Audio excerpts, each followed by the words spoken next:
बाकी राहील, काय सांगा? प्रचारासाठी शेवटचे 4 दिवस आहेत आणि निवडणुका पण 4-5व्या दिवशी निवडणुका देखील होत आहेत.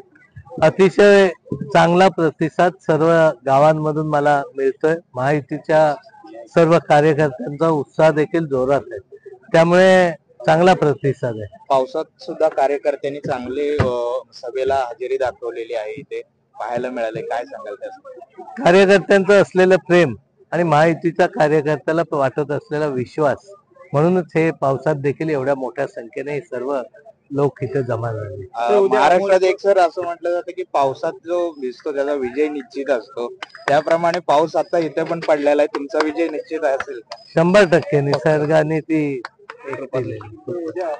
की तुम्हाला माहिती जाण्यासाठी शरद पवार साहेबांनी सांगितल्याची अशी माहिती आपण समोर येते. नाही, पवार साहेबांनी कधीच आम्हाला माहितीमध्ये जा सांगितलं नाही. हा निर्णय त्यावेळी झाला, त्यानंतर काही भूमिका झाल्या, ते मी निवडणुकीच्या निकालानंतर साहेबांना भेटेन तेव्हा. एकंदरीत माहितीच्या 4 सभेना अजित पवारांनी दांडी मारले, त्यामुळे उद्या काका पुढे एकत्र येतील का, काय वाटतं? नाही, असं होणार नाही. महायुती म्हणून ज्यावेळी निवडणूक लढवतात त्या महायुती म्हणूनच पुढे. असं काहीतरी घडणार हे नक्की आहे? नाही, असं कोणीच आहे. काय सांगाल, काय आता जे दौरा करताय, 2500 कोटीची कामं केली, आता तुम्ही सांगितलं की एकही पोलीस तुम्ही बंदोबस्त घेतला नाही, कसा अनुभव येतो? नाही, मला काही गरज लागत नाही, कारण ज्या गावात जाईन तिथं माझा सर्वसामान्य कार्यकर्ता माझ्या सोबत असतो. मला पोलीस घेऊन फिरायची गरज नाही. सर, मगाशी तुम्ही उल्लेख केला की संस्थेच्या माध्यमातून पैसे वाटले जातात, नेमकं काय प्रकरण आहे? नाही, कसं असतं माहितीये, काही लिमिटेशन्स असतात ना. शेवटी आपल्याला ज्यावेळी काम करतो त्या तिथे शाखेतून फोन करायचा एखाद्या कार्यकर्त्याला, आमच्याच कार्यकर्त्याला बोलवायचं, हे काय बरोबर नाही ना. काही पथ्य तरी पाळली. पैसे वाटू दे, पैसे वाटण्याबद्दल माझं दुमत नाही.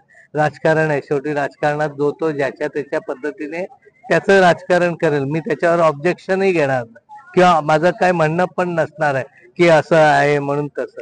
तो ज्याचा त्याचा भाग आहे. पण शाखेतनं एखाद्या शाखाधिकाऱ्याने बोलवायचं आणि ते त्या पद्धतीने एकेकाला सांगायचं, ही पद्धत चुकीची वाटते.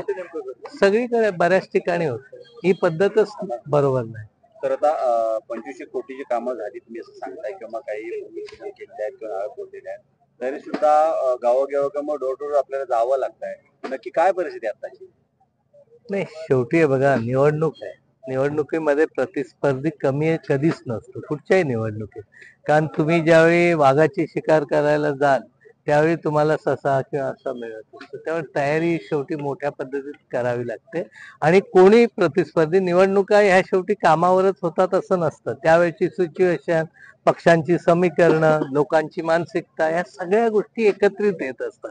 प्रत्येक वेळी निवडणुकीची समीकरणं वेगवेगळी. असे म्हणतात, जर तुम्ही 2500 कोटीची कामं केली, मग तुम्ही डोर टू डोर प्रचार करा. कधी राजकारणात चालत नसतं. राजकारण हे राजकारणासारखंच असतं. तिथं केली कामं केली आणि घरात झोपून राहत निवडून देत नसतो कोण. तुम्हाला तुमचा संपर्क त्या मानाने लोकांपर्यंत होतो. लोकांच्या काही भूमिका तुम्हाला स्पष्ट कळतात, लोकांच्या अडचणी असतात, काही असतात, आपल्याबद्दल काय नाराजी, आपल्याबद्दल लोकांचं काय म्हणणं, या सगळ्या गोष्टी असतात. तुम्ही यायच्या आधी किंवा तुम्ही आल्यानंतर पण तुमच्या सर्वसाधारण कार्यकर्त्यांनी एक बोलून दाखवलं की धनशक्ती विरुद्ध जनशक्ती आहे. नक्की काय म्हणायचं तुम्हाला? नाही, मी त्याच्यावर फारसं महत्व देत नाही, कारण शेवटी हे निवडणूक आहे. निवडणुकीला ज्याचं स्किल असेल, ज्याची परिस्थिती असेल, ज्याच्या त्याच्या ह्याच्यात असेल, त्या पद्धतीने असतं. त्यामुळे हे उगाच काहीतरी कारण सांगणं किंवा असलं काय माझा स्वभाव नाही. शेवटी ज्याच्या त्याच्या पद्धतीने जो तो लढत असतो. कार्यकर्त्याच्या मनामध्ये आहे की कुठेतरी मागच्या आमचं मंत्रिपद होतं, आता आम्हाला मंत्रिपद मिळेल. नाही, पहिली आमदारकीची निवडणूक महत्वाची आहे. सर, मगाशी तुम्ही एक प्रश्न उपस्थित केला की मतदारसंघावरती संकट आली तेव्हा समोरचे उमेदवार कुठे होते? मी समोरचे उमेदवार असं नाही म्हटलं. मी महायुतीचे कार्यकर्ते लोकांसमोर त्यावेळी होते. आता जे टीका करतात, जे टीका करणारे, त्यावेळी कोण तुम्हाला दिसलंय तुम्ही सांगा ना. तुमचे शूटिंग काढा ना, 21 सालची शूटिंग काढा.